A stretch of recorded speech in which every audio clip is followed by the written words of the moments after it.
Hi అండి. ఈరోజు last వారం కదా, శుక్రవారం, శ్రావణ మాసం. ఈరోజు నేనైతే పూజ చాలా బాగా చేసుకున్నాను. చూడండి, శ్రీచక్రానికి కుంకుమ పూజ జరిగింది. అందరూ దండం పెట్టుకోండి, అందరు అమ్మలకు మంచి జరగాలని ఈ అమ్మని నేను మొక్కుతున్నాను. ఈరోజు నేను 108 తాంబూలాలు పెట్టాను అమ్మవారికి. చూడండి, 108 తమలపాకులతో అన్ని రకాల ఐటమ్స్ అన్నీ పెట్టి, ఆకు ఒక్క మణి అండ్ ఖర్జూర అన్నీ పెట్టానన్నమాట. పసుపు కొమ్ములు, ఇలా 108 తాంబూలాలు పెట్టాను ఈరోజు. చూసారా, ఇలా నేను చేయడం కూడా ఫస్ట్ టైం నాకు అనిపించిందండి. ఇలా పెడితే బాగుంటుంది కదా అని మార్నింగే అనిపించింది. సో నేను ఇలా తయారు చేసుకోవడానికి నాకు చాలా టైం పట్టింది. నేనైతే చాలా చేసేసాను. 108 తాంబూలాలు పెట్టాను అమ్మవారికి. చూసారా, చక్కగా ఉంది కదా. నా ఆలోచన అనే అమ్మే నా ఆలోచన అన్నీ మంచిగా చేపిస్తోంది. మొన్న 108 గౌరమ్మల్ని తయారు చేశాను కదా, ఈరోజు 108 తాంబూలాల్లా పెట్టాను అనమాట.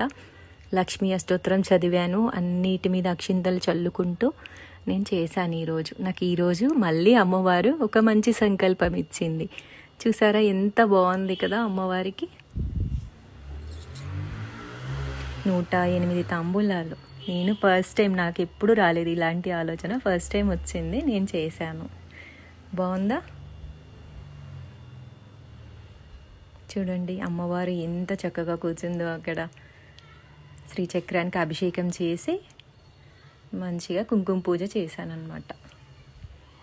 చూడండి, ఈరోజు అమ్మవారు నాకు ఇచ్చిన సంకల్పాన్ని నేను మంచిగా చేశాను. చాలా మంత్రాలు చదువుకుంటూ చాలా టైం పట్టింది నాకు. ఇవన్నీ రెడీ చేసుకోవడానికి చాలా గంటలు టైం పడుతుందండి. మెయిన్ అదే కదా, మన సేవే కదా అమ్మవారికి అందేది. నా నుంచి అయితే ఫస్ట్ అందింది భక్తి తర్వాత సేవ.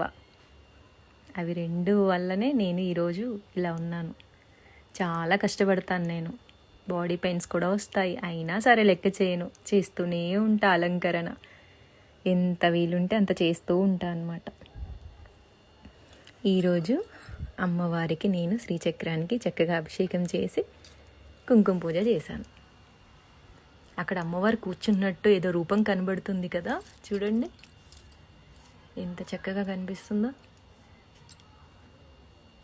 నాకైతే అనిపిస్తుంది, మరి మీకు అనిపిస్తుందా? కామెంట్ చేయండి. ఓకేనా? థ్యాంక్ యూ అండి. బాయ్. అందరికీ శ్రావణ మాసం, వరలక్ష్మి వ్రతం తర్వాత లాస్ట్ శుక్రవారం శుభాకాంక్షలు. బాయ్.